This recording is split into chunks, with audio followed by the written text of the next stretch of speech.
کچھ نہیں ہوتا. سب کچھ چھوڑ کے 15-20 دن ٹیبل پہ بیٹھ جائیں, کہیں گے ہم اس وقت تک اٹھیں گے نہیں جب تک یہ معاہدہ جو ہے وہ سرے نہیں چڑھ جاتا. ٹھیک ہے سر, یہ حل ہے. باقی سب جو ہے وہ لڑائی جھگڑا اور بربادی, باقی سب لڑائی جھگڑا اور بربادی ہے. بالکل سر, پوری دنیا یہی چاہ رہی ہے ان دونوں فریقین کے درمیان امن ہو. پاکستان نے جو بہترین ثالثی کا کردار ادا کیا ہے وہ بھی سامنے ہے. فیصل صاحب, شاہد صاحب کی بھی آپ نے سنی ہے بات کہ زبردستی ایران مذاکرات کی میز پر نہیں آئے گا, کیونکہ شروع دن سے ایک موقف رہا ہے ایران کا کہ برابری کی سطح پر مذاکرات ہونے چاہیے. اور اب جبار صاحب کہہ رہے ہیں کہ ایران مذاکرات کی میز پر آئے گا, کیونکہ جو پہلے کی صورتحال تھی وہ یہ تھی کہ فیلڈ مارشل سید عاصم منیر صاحب ایران جاتے تھے, تہران جاتے تھے مذاکرات کے حوالے سے بات کرنے کے لیے. اب یہ کہا جا رہا ہے کہ یہی بات جو کی گئی ہے جبار صاحب نے بھی, اب ایران خود آیا ہے یہ بات کرنے کے لیے, مذاکرات کے لیے. ایک میں صرف فیصل بھائی کا 30 سیکنڈ لوں گا. آپ نے برابری کی سطح کی بات کی سویرا, اور کتنی برابری چاہیے کہ ایک طرف سے جو ہے وہ پارلیمنٹ کا اسپیکر ہے اور وزیر خارجہ ہے, دوسری طرف امریکہ کا وائس پریزیڈنٹ ہے, اور کتنی برابری چاہیے آپ کو؟ صحیح ہے جی فیصل صاحب, اور کتنی برابری چاہیے پھر؟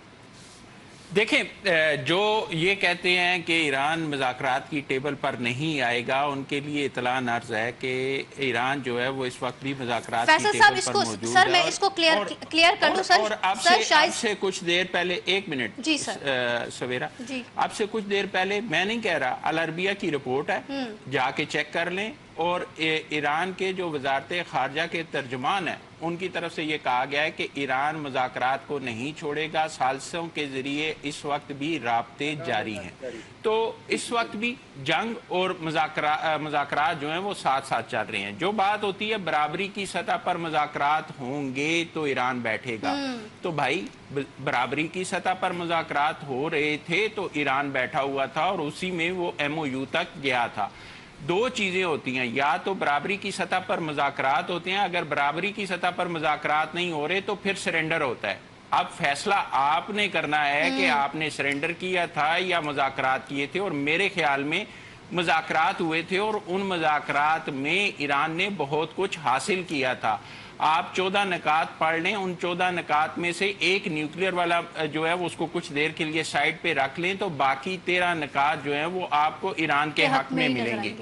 جو جنگ کی موجودہ صورتحال ہے نا, اس میں یہ نہیں کہہ سکتے کہ صرف اس کا امریکہ ذمہ دار ہے. جتنا امریکہ ذمہ دار ہے اتنا ہی ایران ذمہ دار ہے. اگر امریکہ کی طرف سے حملے کیے گئے تو ایران نے بھی حملے کیے تھے, اور ایران نے ان جہازوں کو نشانہ بنایا تھا جو سعودی عرب اور قطر کے تھے. سعودی عرب اور قطر جو ہے وہ پوری کی پوری جو 40 روز کی جنگ تھی اس میں بھی اور اس کے بعد بھی امریکہ کو ایران کے ساتھ مذاکرات کی ٹیبل پر لانے والے اہم ممالک تھے پاکستان کے ساتھ. قطر کا ڈیلیگیشن جو ہے وہ پاکستان کے بعد دوسرا ڈیلیگیشن تھا جس نے ایران کا دورہ کیا تھا صورتحال کو بہتر بنانے کے لیے. اس کے جہاز کو بھی نشانہ بنایا گیا. تو غیر ذمہ داری کا ثبوت جتنا امریکہ دے رہا اتنا ہی ایران کی جانب سے بھی ہے. جبار چودھری صاحب کی بات بالکل ٹھیک ہے کہ پہلے پاکستان جا کے تہران میں سارے مذاکرات کو آگے بڑھانے کے لیے کوشش کر رہا تھا. آج صورتحال اتنی آگے جا چکی ہے کہ جو وہاں کے وزیر داخلہ ہے وہ خود پاکستان آئے ہیں, اسلام آباد میں جو ہے وہ بات چیت کرنے کے لیے آئے ہیں.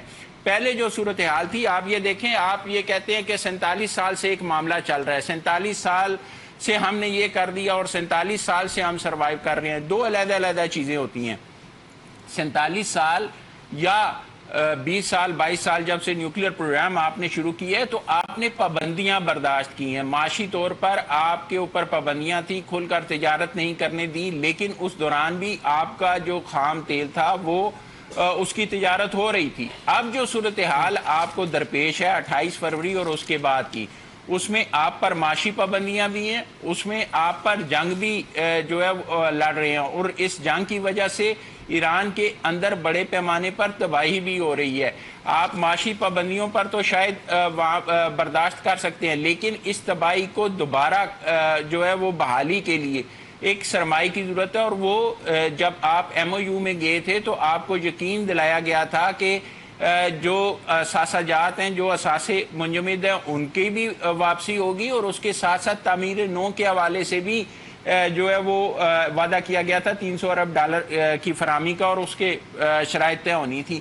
تو میرے خیال میں جبار چودھری صاحب کی یہ بات بھی بالکل ٹھیک ہے کہ اگر بجائے اس کے کہ جوابی حملے کیے جاتے اور جو قطر اور سعودی عرب کے جہاز ہیں ان کو نشانہ بنایا جاتا ہے، اس کی بجائے اگر اتنی توجہ دی جاتی مذاکرات پہ اور مذاکرات کو آگے بڑھایا جاتا ہے، تکنیکی مذاکرات آگے بڑھ رہے ہوتے تو بہت سارے مسائل حل ہو چکے ہوتے اور ایران میں امن جو ہے وہ ہو رہا ہوتا۔ اب بھی دیکھیں جو صورتحال آج 9واں روز دوبارہ جنگ کو ہے اور اس دوران بھی ایران پر جس طرح سے حملے کیے جا رہے ہیں، مجھے اس کے مقابلے میں بتائیں کہ امریکہ کو کتنا نقصان ہو رہا ہے۔ امریکہ کی سرزمین جو ہے یا امریکہ جو ہے وہ وہاں سے ہزاروں میل دور ہے۔ امریکہ کے اندر تو نقصان نہیں ہو، معاشی طور پر ضرور ہے، لیکن ظاہر سی بات ہے جنگ کی صورتحال ہے، جتنا ایران کو برداشت کرنا پڑ رہا ہے شاید اتنا امریکہ کو برداشت نہیں کرنا پڑ رہا۔ اس وقت بھی صورتحال جو ہے وہ یہی ہے کہ مذاکرات کا راستہ اختیار کیا جائے، اس صورتحال سے نکلا جائے، جانی اور مالی نقصان جتنی بڑی تعداد میں ہوتا ہے اس سے بچا جائے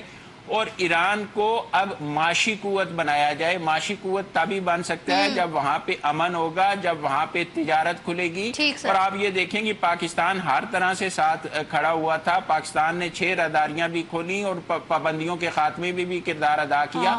تو پاکستان کی طرف سے کی جانے والی کوششوں کو سراہا بھی جانا چاہیے اور اس کے ساتھ ساتھ کچھ ہوش مندی کا ثبوت دینا چاہیے، بجائے اس کے کہ جنگ سے تباہ حال ہو کر آپ کے سامنے بہت ساری مثالیں ہیں، لیبیا کی مثال آپ کے سامنے ہے، ایران کو ہوش مندی کا ثبوت دینا چاہیے اور صبر و تحمل کا مظاہرہ کرنا چاہیے، معاشی قوت اور دفاعی قوت بننا ہے، دفاعی قوت بننا ہے۔ ٹھیک ہے امتیاز صاحب، آپ نے سنی جو تینوں معزز مہمانوں کی جانب سے بات کی گئی، اور میں ایک بات شاید کلیئر کر دوں سر، شاہد صاحب یہی بات کر رہے تھے کہ زبردستی مذاکرات کی میز پر نہیں لایا جا سکتا، ورنہ تو ایران بھی مذاکرات کی میز پر آئے گا۔ میں نے تو زبردستی والی بات ہی نہیں کی، میں تو یہ کہہ رہا ہوں کہ مذاکرات ختم ہی نہیں ہوئے، اب بھی مذاکرات جاری ہیں، وہ بل واسطہ ہیں یا بلا واسطہ ہیں۔ ٹھیک ہے سر جی، اور یہ ان کی وزارت خارجہ خود کہہ رہی ہے۔ ٹھیک ہے سر، امتیاز صاحب بتائیں، جیسے کہ فیصل صاحب نے کہا ہے کہ ایران کو ہوش مندی کا ثبوت دینا چاہیے اور صبر و تحمل کا مظاہرہ کرنا چاہیے اس صورتحال میں۔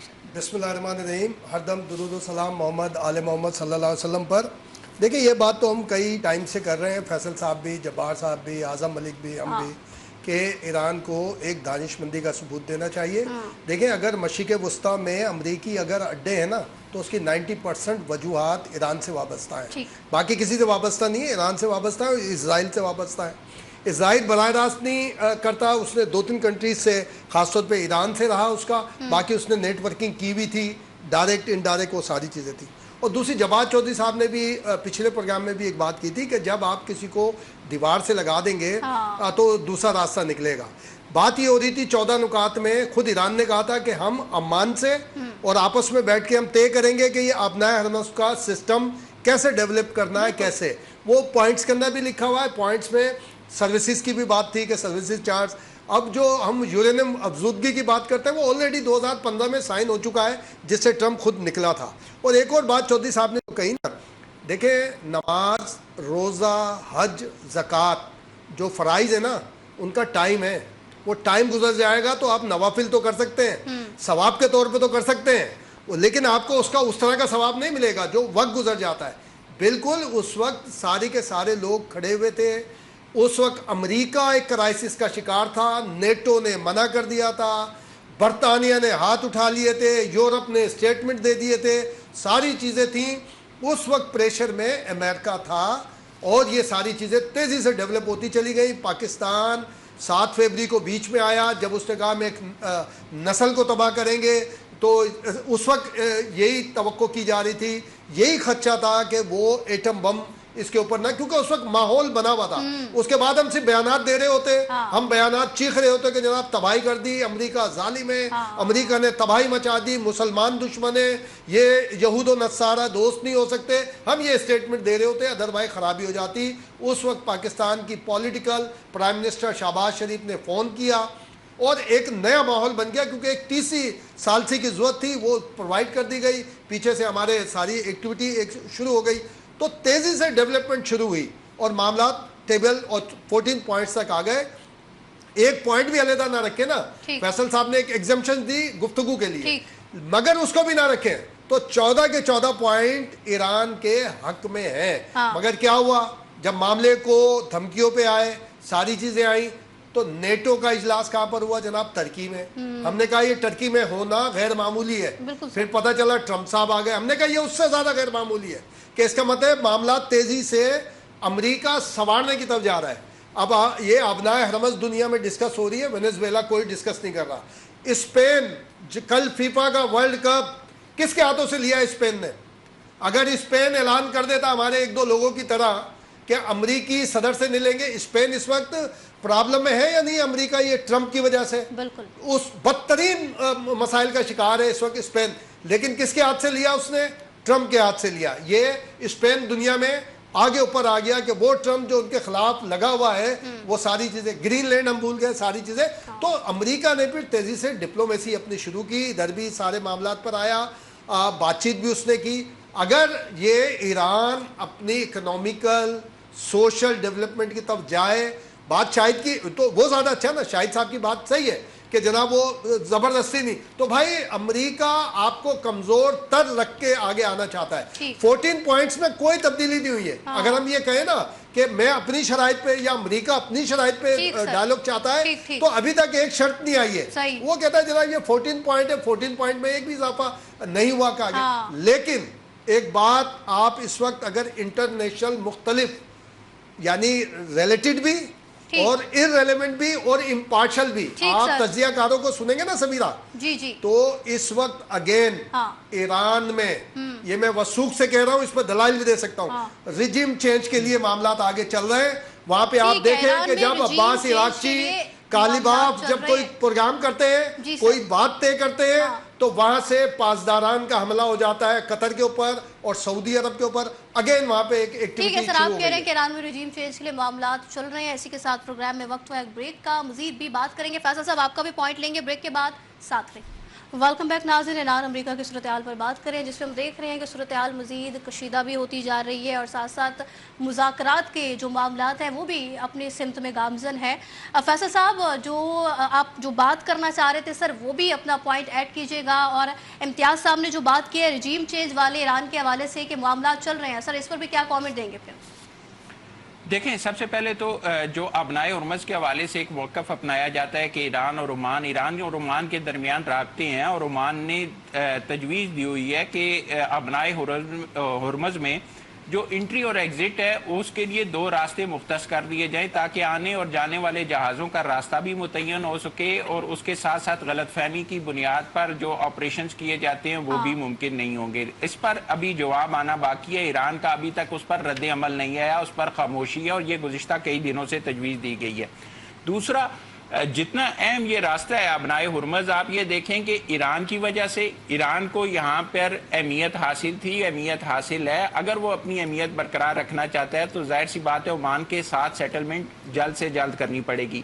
ادروائز جو متبادل راستے ہیں ان کی سوچ بھی شروع ہو گئی ہے. یو اے ای کے پاس اپنا متبادل جو ہے وہ پائپ لائن ہے جو فجیرہ سے تک جاتی ہے اور فجیرہ سے وہ اس کو ابنائے ہرمز میں نہیں آنا پڑتا. اسی طرح سعودی عرب نے بھی جو اپنا پروجیکٹ تھا ایسٹ ویسٹ پائپ لائن کا اس کو تیز کر دیا، اور اس کے بعد اگر وہ اس پر چلا جاتا ہے تو شاید اس کو بھی ابنائے ہرمز کی اس طرح سے ضرورت نہیں ہوگی. تو کیا ہوگا؟ ابنائے ہرمز کی اہمیت جو خام تیل کے حوالے سے ہے، جو تجارت کے حوالے سے ہے، وہ آہستہ آہستہ کم ہوتی جائے گی نسبتاً مشرق وسطیٰ کے ممالک کے لیے. جہاں تک رجیم چینج کا سوال ہے تو رجیم چینج جو ہے وہ اتنی آسان بھی نہیں ہے اور یہ بھی نہیں ہے کہ آج کل میں ہو جائے گی. ابھی فی الوقت جو صورتحال ہے وہ ایسی نظر نہیں آتی کہ ایران میں کوئی رجیم چینج ہو سکتی ہے. اور موجودہ حالات میں جس طرح سے جنگ جاری ہے اس میں ایک تو یہ ہے کہ صرف جو جنگ ہے وہ اس حد تک ہے کہ وہاں پر گراؤنڈ فورسز نہیں جا سکتی، اور کوئی بھی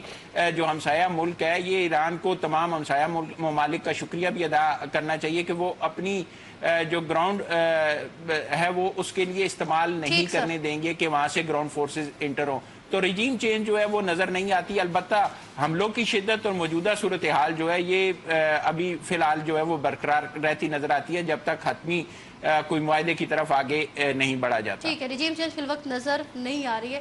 شاہد صاحب، آپ نے فیصل صاحب کی بریک سے پہلے بھی گفتگو سنی تھی، انہوں نے واضح طور پر ایک بات کر لی ہے کہ جتنا امریکہ ذمہ دار ہے یہ جو ساری صورتحال اب مزید کشیدہ ہوتی جا رہی ہے، حملے جاری ہیں، امریکہ کی جانب سے بھی، اور ایران بھی جوابی حملے کر رہا ہے، جو کویت، قطر میں اور جو اردن میں، بحرین میں جو بھی فوجی اڈے امریکی ایئر بیسز کو ان کو نشانہ بنایا جا رہا ہے. تو سر وہ کہہ رہے ہیں کہ امریکہ جتنا ذمہ دار ہے اتنا ہی ذمہ دار ایران بھی ہے. شاہد صاحب جی دیکھیں، میرے خیال سے جو میں نے گفتگو کی، تھوڑا سا میں اگر مزید ایکسپلین کروں تو مجھے لگا شاید تھوڑا سا اس کو کسی اور اس میں لیا گیا ہے. ایکچولی میں کہنا یہ چاہ رہا تھا کہ دیکھیں، مذاکرات تو ایران میں تھی، ایران مذاکرات کی میز پہ آیا. آج بھی جیسے فیصل بھائی بھی کہہ رہے تھے اور جبار بھائی بھی کہہ رہے تھے کہ جی مذاکرات کے لیے تیار ہے، مذاکرات کے لیے بیٹھا ہوا ہے. میں کہنا یہ چاہ رہا تھا دو چیزیں. ایک تو ہم سب کو پتا ہے کہ کیا یہ، مجھے سب بھائی بتا دیں کہ کیا یہ جنگ ابنائے ہرمز کی وجہ سے شروع ہوئی تھی؟ کیا ہم نے وہ رپورٹس جو امریکی باقاعدہ آرٹیکلز جو آئے ہوئے ہیں مختلف، ہم نے اخبارات کے دیکھے یا جتنے، کیا وہ نہیں لکھ رہے کہ یہ جنگ کسی اور مقصد کے لیے استعمال ہوئی تھی جس کا مقصد رجیم چینج تھا؟ کیا یہ نہیں وہ لکھ رہے کہ جی احمدی نژاد کو تیار کیا گیا تھا کہ جی آپ کو، کیا یہ نہیں تیاری ہوتی رہی تھی کہ جی شاہ کے بیٹے کو وہاں سے لایا جائے گا؟ تو میرا خیال سے یہ جنگ ابنائے ہرمز سے کبھی شروع نہیں ہوئی تھی، کیونکہ جو ابنائے ہرمز ہے وہ تو جنگ سے پہلے کھلی تھی اور اس پہ ایران وہ ٹیکس بھی نہیں لے رہا تھا، وہاں سے جہاز گزر بھی رہے تھے، روز گزرتے تھے. ابنائے ہرمز کا مسئلہ تو جنگ کے بیچ میں شروع ہوا.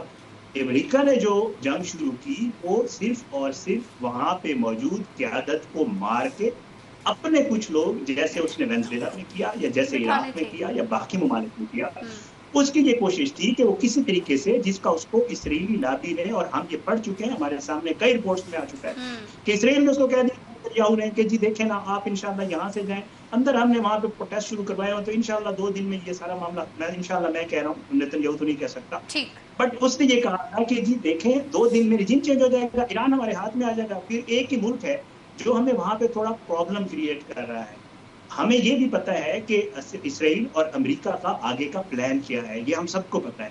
مسئلہ ابنائے ہرمز کبھی تھی نہیں، مسئلہ ابنائے ہرمز بعد میں ملا. وہاں پہ رجیم چینج کا پلان تھا جو کہ ان کا ناکام ہوا. انہوں نے ایک کوشش کی، ہمیں بھی پتا ہے کہ انہوں نے کہا ہمارا پائلٹ رہ گیا تھا، ہم اس کو نکالنے کے لیے گئے تھے. سب کو پتا ہے کہ وہ پائلٹ نکالنے نہیں گئے تھے، وہاں پہ وہ کیا کرنے گئے تھے. تو میرا کہنے کا مقصد یہ تھا کہ یہ جنگ، اور دوسرا معاملہ کہ نیت کس کی خراب ہے. میرا خیال سے صدر ٹرمپ کی جو نیت ہے وہ ہم سب کو پتا ہے. کیا جب مذاکرات ہو رہے تھے تو ایران مذاکرات میں نہیں بیٹھا تھا؟ کیا ایران کے لوگ یہاں آئے نہیں تھے پاکستان؟ کیا یہاں پہ معاملات کافی حد تک طے نہیں ہو چکے تھے؟ فیصل بھائی بھی اسلام آباد میں ہیں، جبار بھائی کو بھی پتا ہے، دوسرے جو بھی بھائی ہمارے ساتھ موجود ہیں وہ بھی ان چیزوں کو بڑی اچھی طرح جانتے ہیں کہ یہاں پہ معاملات بہت حد تک فائنلائز ہو چکے تھے اور بہت یہ چانسز تھے، اور ہمیں بھی خبریں آ رہی تھی کہ یہ پاسبل ہے کہ MOU ایک سائن ہو جائے گا. اور سیدھی سی بات ہے، اتنی بڑی ایک معاملہ شروع ہے، اس کو حل ہوتے کچھ ٹائم لگتا ہے. یہ نہیں ہو سکتا تھا کہ ایک دن میں مسئلہ حل ہو جائے. میرا کہنے کا مقصد یہ تھا کہ جو برابری کی سطح پہ ہے، میں یہ نہیں کہہ رہا کہ صدر کے سامنے صدر کو بٹھائے اور وزیر خارجہ کے سامنے وزیر خارجہ کو بٹھائے، ایسی کوئی بات نہیں ہے. برابری کی سطح یہ ہوتی ہے کہ ایک طرف چودھری بیٹھا ہے اور ایک طرف وہ دوسرے کو سمجھ رہا ہے کہ یہ کوئی کمی کمین ہے، اور میں جو چاہوں گا وہ میری ٹرمز کے اوپر یہ بیٹھ کے بات کرے گا. وہ یہ کہہ رہا ہے کہ آپ انریچمنٹ ختم کریں، ایران یہ کہہ رہا ہے کہ ٹھیک ہے ہم ایٹم بم حاصل نہیں کر رہے. وہ یہ کہہ رہا ہے کہ جی آپ جو ہے اس خطے میں یہ نہیں کریں گے، آپ اپنے ہرمز کے اوپر ٹیکس نہیں لگائیں گے.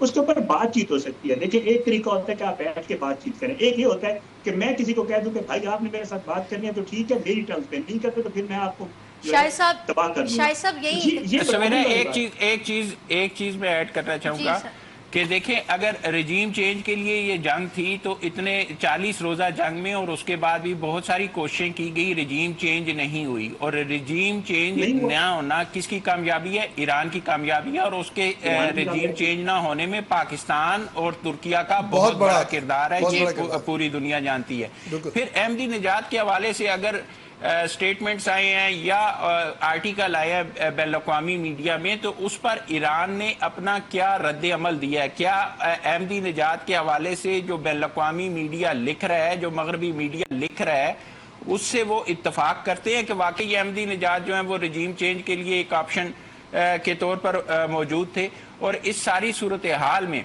اگر آپ دیکھیں تو جتنی بھی پوائنٹس آپ لیتے جائیں گے، آپ کو ہر جگہ ایران جو ہے وہ بہتر پوزیشن میں نظر آئے گا. اگر آپ یہ کہتے ہیں کہ ایک چودھری اور ایک کمین کے حوالے سے، تو ایسی صورتحال بالکل نہیں تھی. اگر وہ یہ کہہ رہے تھے کہ وہاں پہ نیوکلیئر انریچمنٹ جو یورینیم کی انریچمنٹ جو ہے وہ نہیں ہوگی، تو اس کے بدلے میں آپ یہ دیکھیں کہ ایران کا جو مطالبہ تھا وہ یہ تھا کہ تمام محاذوں پر جنگ ختم کی جائے گی. لبنان کے حوالے سے اس میں پیش رفت مسلسل جاری ہے اور مسلسل پیش رفت ہو رہی ہے.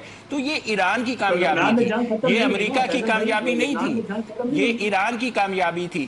اگر وہاں پہ بات مانی جا رہی تھی ابنائے ہرمز کے حوالے سے تو یہ ایران کی کامیابی تھی. اگر وہاں پہ ایران پر سے پابندیاں اٹھ رہی تھیں تو یہ ایران کی کامیابیوں میں سے تھا. اگر یورینیم انریچمنٹ کے حوالے سے کوئی معاملات طے ہونے تھے اور وہ تکنیکی مذاکرات میں یقینی طور پر طے ہونے تھے جس میں اس کی ایک حد مقرر کیے جانی تھی، اور ایران جو ہے وہ نہیں بنانا چاہتا وہاں پہ اپنے ہتھیار، تو اس کی جو حد مقرر کی جاتی، چاہے وہ صحت کے حوالے سے اس کے استعمال کے لیے کی جاتی یا سول نیوکلیئر ٹیکنالوجی جتنے بھی اس کے دیگر مقاصد کے لیے، تو وہ بھی ایران کی کامیابی تھی. اس میں امریکہ کی کامیابی ہمیں کہاں پہ نظر آتی ہے؟ اور 14 نکات جو ہے نا فیصل بھائی دیکھیں نا، 14 نکات جو ہے باہمی رضامندی سے طے ہوئے تھے. شاہد صاحب کی بالکل ٹھیک ہے انالیسس، اپنے حساب سے ہم بھی حساب میں کریں گے. وہ 14 پوائنٹس پہلے ہوئے تھے اور اس کے اوپر 3 ٹیکنیکل کمیٹی بھی بن گئی تھی کہ جی پابندی کیسے اٹھائی جائے گی. $3 ارب کا آیا کہ وہ شاید پیمنٹ بھی کر دی گئی ہے اور آبنائے ہرمس میں یقیناً نہیں ہوا تھا. لیکن یہ انشاءاللہ تاریخ لکھے گی کہ آبنائے ہرمس کو ایز ٹول استعمال کرنے کا راستہ کس نے دکھایا تھا؟ انہوں نے دکھایا تھا جنہوں نے رجیم چینج کو روکا تھا. رجیم چینج دیکھیں 3 دن پہلے بھی اسٹیٹمنٹ آئی ہے امریکن پینٹاگن کے حوالے سے کہ جناب ہم کوئی فوجی بائی فٹ فوجی داخل نہیں کریں گے. وہ اس وقت اگر راستہ مل جاتا ترکی کردوں کو خاموش ہو جاتا، پاکستان افغان دہشت گردوں پہ حملے نہیں کرتا. میں آج بھی اس بات پہ قائم ہوں کہ افغانستان میں جو پاکستان نے حملے کیے ہیں اپنے سے زیادہ، اپنے سے 90% زیادہ اس نے ایران کو بچانے کے لیے، کیونکہ ان سب کو جو افغانستان میں آ کے جمع ہوئے تھے، جو ٹرینڈ ہو گئے تھے، انہوں نے جانا تھا بائی فٹ ایران میں داخل ہونا تھا اور ایران میں گڑبڑ کرنی تھی. یہ ترکیہ نے کردوں کو روکا، پاکستان نے افغانیوں کو روکا اور ادھر سے سینٹرل ایشیا کے قازقستان تاجکستان کو ایکٹیو کیا. تو یہ سارا ایک ایٹماسفیئر بنایا مختلف لوگوں نے. ماحول بھی جو 14 نکات کے اندر پاکستان کا بہت بڑا کردار رہا. تو ہمارا مقصد یہ نہیں ہے ایران کی سپرمیسی کے ساتھ چاہتے ہیں ہم، لیکن ابھی بھی سویرا بس ایک بات بس کہ جو آفٹر جنگ جو بھی دنیا کی خاص طور پر مسلم ہسٹری ہے، جنگ کے بعد جو معاہدہ ہوتا ہے بڑا سکسیسفل ہوتا ہے. یہ جنگ کے بعد 14 نکات ہوئے، انشاءاللہ یہ امپلیمنٹ ہوں گے. کم و بیش ہوتا رہتا ہے، زیادہ جاتا آتا رہتا ہے، لیکن حکمت سے کام لینا چاہیے. ایران کو مشرق وسطیٰ کو اپنے خلاف نہ کرے. ٹھیک ہے، مشرق وسطیٰ کو اپنے خلاف نہ کرے. آپ کو پوائنٹ آ گیا. جبار صاحب، آزاد کشمیر کے حوالے سے جو انتخابات کی باتیں چل رہی ہیں اس کے بعد ہم دیکھ رہے ہیں جو اتحادی جماعت پیپلز پارٹی اور نون لیگ کی بات کر رہی ہوں سر، ان کے درمیان جو لفظی گولہ باری پھر اس کے بعد تند و تیز مزید ہو گئی ہے. پیپلز پارٹی کے چیئرمین بلاول بھٹو صاحب نے جو وزیر دفاع خواجہ آصف کے کشمیر سے متعلق متنازع بیان پر جو کڑی تنقید کی ہے وہ بھی ہمارے سامنے ہے. تو سر اب اس اتحاد میں آپ کو درار پڑتی نظر آ رہی ہے جبار صاحب؟ بالکل بھی نہیں درار پڑے گی، بالکل بھی لڑے گی. الیکشن لڑیں گے جیسے گلگت بلتستان میں آپ نے دیکھا تھا کہ وہاں پر جو ہے سب نے اپنی بات کی اور آخر میں پھر جو ہے بیٹھ کے جی اتحاد ہی نہیں ہے سویرا ان کے درمیان. سر بلاول صاحب نے تو واضح کہہ دیا نا کہ ایسے وزراء کو اضافی عہدوں پر رہنے کا کوئی اخلاقی حق ہی نہیں ہے. سر چودھری صاحب جتنے تند اور تیز بیانات نظر آ رہے ہیں وہاں پر جب نتائج آ جائیں گے تو اس کے بعد یہ اتنی گرم جوشی سے گلے ملتے بھی نظر آئیں گے. دیکھیں بلاول تو خوش ہیں کہ ان کو ایک سٹیٹمنٹ مل گیا، حالانکہ اس سٹیٹمنٹ کو 15-20 دن گزر گئے ہیں اور خواجہ صاحب نے بات بھی کہ ایسے ایک اور کانٹیکٹ میں کی تھی اور وہ میرپور تو گجرات کے ساتھ لگتا ہے، ببر ساتھ لگتا ہے، تو انہوں نے کہا تھا کہ یہ تو پنجابی لگتے ہیں. لیکن اب بلاول صاحب کو ایک موقع ایک بات مل گئی ہے تو وہ اس کو پیٹیں گے، ڈھول پیٹیں گے. لیکن میرا نہیں خیال کہ یہ معاملہ جائے گا اور بہت سارے اور مدعے ہوں گے. میرا خیال ہے کہ بہتر یہ ہے کشمیر کے الیکشن جو ہیں وہ بہت اہم ہیں کشمیریوں کے لیے بھی، پاکستان کے لیے بھی. اور یہ جو انتشاری کمیٹی ہے اس کی موت ہے الیکشن کو وقت پر ہو جانا.